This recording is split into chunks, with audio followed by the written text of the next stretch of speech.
नमस्कार।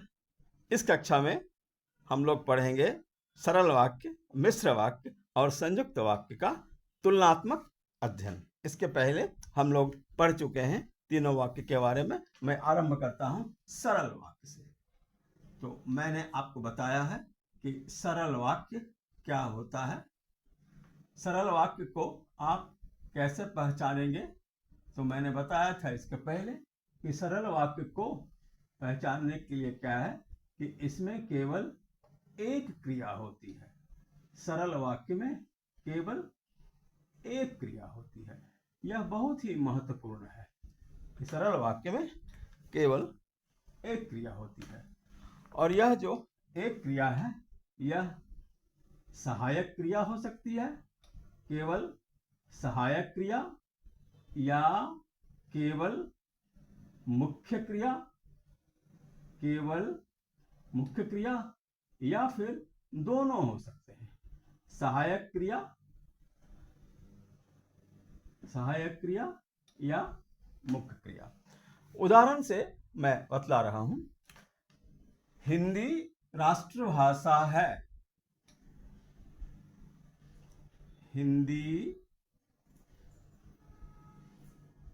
राष्ट्रभाषा,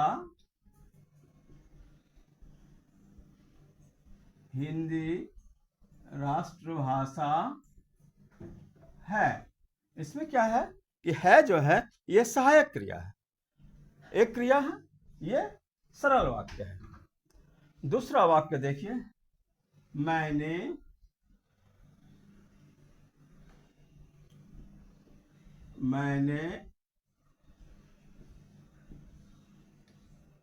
संस्कृत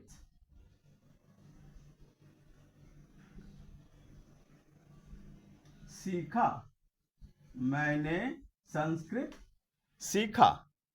इसमें सीखा जो है ये एकमात्र क्रिया है, इसलिए एकमात्र क्रिया होने की वजह से यह सरल वाक्य हो गया।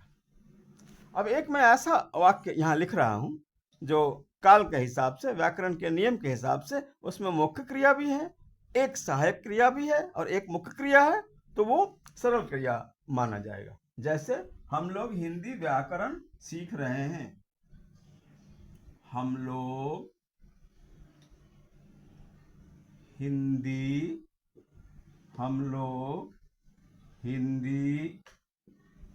व्याकरण सीख रहे हैं। हम लोग हिंदी व्याकरण सीख रहे हैं।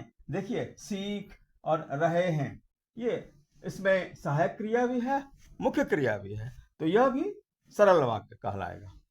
अब मैं आता हूं मिश्र वाक्य पर।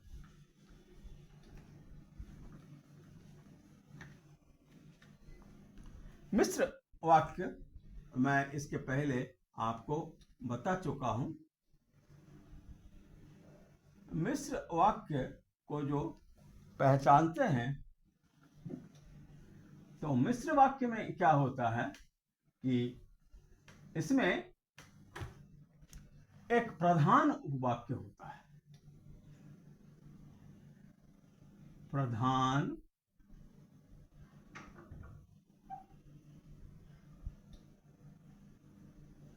उपवाक्य, और इसके साथ साथ एक आश्रित उपवाक्य होता है।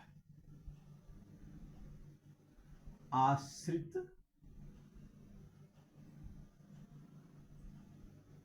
उपवाक्य।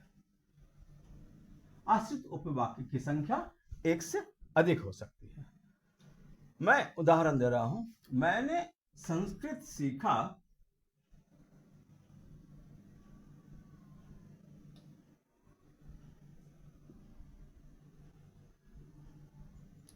मैंने संस्कृत सीखा जो एक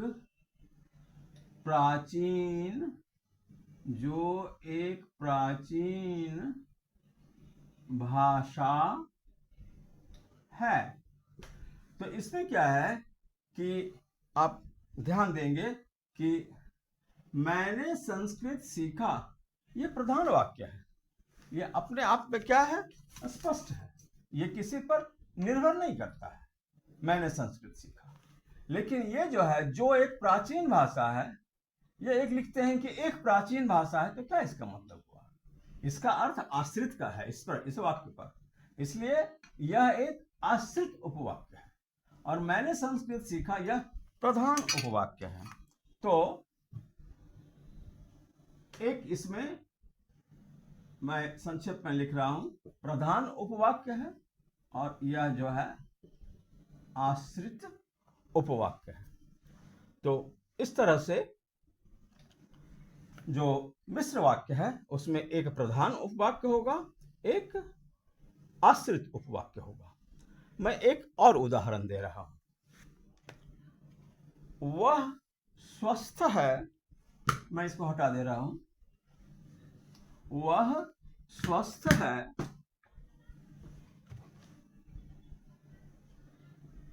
he is healthy। वह स्वस्थ है क्योंकि, वह स्वस्थ है क्योंकि प्रतिदिन, he is healthy because he does, प्रतिदिन व्यायाम, एक्सरसाइजेज, वह प्रतिदिन व्यायाम करता है।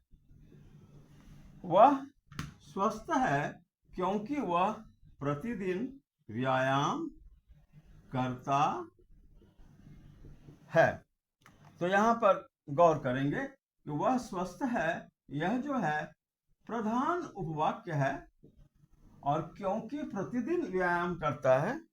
अब जरा गौर कीजिए कि इसका मतलब क्या हुआ। क्योंकि प्रतिदिन व्यायाम करता है, अर्थ स्पष्ट नहीं है, आश्रित है। यह किस पर आश्रित है? इस पर आश्रित है। वह स्वस्थ है क्योंकि प्रतिदिन व्यायाम करता है, अब स्पष्ट हो गया। और इसको अगर हम हटा देते हैं, वह स्वस्थ है, तो अपने आप में पूर्ण वाक्य है, पूर्ण अर्थ है। यह किसी पर आश्रित नहीं है अपने अर्थ के लिए। तो इस तरह से हम क्या देखते हैं कि जो मिश्र वाक्य होते हैं उसमें एक प्रधान उपवाक्य होता है और एक आश्रित उपवाक्य होता है। और मैं पुनः कह दूं कि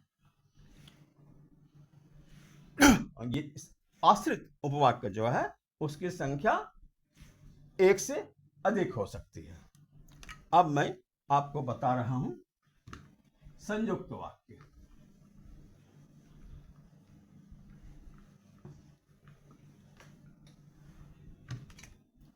आपको याद होगा संयुक्त वाक्य में कैसे उपवाक्य होते हैं। याद कीजिए, संयुक्त वाक्य में कैसे उपवाक्य होते हैं।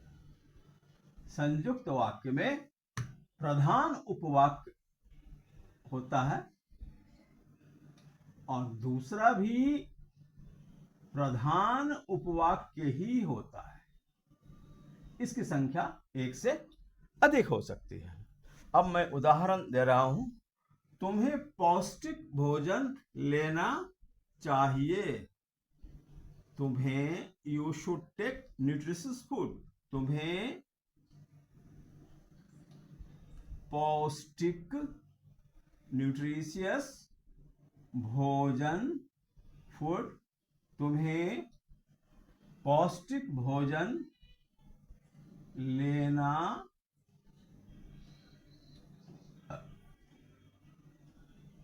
चाहिए और तुम्हें पौष्टिक भोजन लेना चाहिए और दवा समय पर, और दवा समय पर लो। You should take nutritious food and take medicine on time। यहां पर देखिए और लगा है, तो यह योजक है। और तुम्हें पौष्टिक भोजन लेना चाहिए प्रधान वाक्य है। दवा समय पर लो, यह भी प्रधान वाक्य है। देखिए, अगर हम इसको हटा देते हैं, दवा समय पर लो, तो क्या है कि इसका अर्थ स्पष्ट है, दवा समय पर लो और तुम्हें पौष्टिक भोजन लेना चाहिए, यह भी किसी पर आश्रित नहीं है, यह भी किसी पर आश्रित नहीं है। तो जो संयुक्त वाक्य होते हैं, जो संयुक्त वाक्य होते हैं वो आश्रित नहीं होते हैं किसी पर, दोनों प्रधान वाक्य होते हैं। तो अब मैं एक प्रयास कर रहा हूं कि एक समझा दे रहा हूं आपको, कंसोलिडेटेड एक जगह लाकर, कि आप कैसे पहचानेंगे कि वाक्य संयुक्त है या मिश्रित है। अब जैसे देखिए सरल वाक्य, तो जो सरल वाक्य होगा उसमें एक ही क्रिया होगी और वह या तो एक सहायक क्रिया या एक मुख्य क्रिया या व्याकरण के नियम के अनुसार, काल के नियम के अनुसार यदि खास हो गया वह वाक्य तो एक सहायक क्रिया भी हो सकती है और एक मुख्य क्रिया भी हो सकती है। ये सरल वाक्य में होता है। और मिश्र वाक्य में आप देखें कि मिश्र वाक्य में एक प्रधान उपवाक्य होता है और एक आश्रित उपवाक्य होता है। एक नहीं, एक से अधिक हो सकता है, लेकिन प्रधान उपवाक्य एक होता है और एक से अधिक आश्रित उपवाक्य होता है। और संयुक्त वाक्य में क्या होता है कि संयुक्त वाक्य में जो उपवाक्य होते हैं सब प्रधान होते हैं। प्रधान उपवाक्य, दूसरा भी प्रधान उपवाक्य, एक से अधिक प्रधान उपवाक्य हो सकता है। तो इस तरह से हम लोगों ने अध्ययन किया कि 3 प्रकार के जो वाक्य होते हैं उनको हम पहचानेंगे कैसे। मैं चूंकि तुलनात्मक अध्ययन कर रहा हूं तो अंग्रेजी व्याकरण की तरफ भी ले जाता हूं। Better to compare with English grammar, this सरल वाक्य is known as simple sentence and Mishra Vakya is known as compound sentence and Sanjukta Vakya is known as, I'm extremely sorry, this Mishra Vakya is known as complex sentence and this is Sanjukta Vakya is known as compound sentence. So this is comparative study. This is comparative study of 3 kinds of sentences: simple, complex and compound. और अगली कक्षा में मैं आपको अभ्यास के लिए चर्चा करूंगा, अभ्यास के लिए कुछ प्रश्न लाऊंगा और आप अपनी जिज्ञासा बनाए रखें हिंदी व्याकरण जानने के लिए। पहले से आप जानते हैं, कभी नहीं सोचें कि मैं आपको आकर नए सिरे से व्याकरण पढ़ा रहा हूं। आप जानते हैं और अब आप इसका अध्ययन कीजिए, आप तुलना कीजिए और आप इसे लाइक कीजिए, शेयर कीजिए, कमेंट्स कीजिए। आप लिखिए कि मैं और बेहतर वीडियो कैसे बना सकता हूं। मैं फिर आऊँगा अभ्यास के लिए, अभ्यास करवाने के लिए। देवेश कुमार घोष का नमस्कार।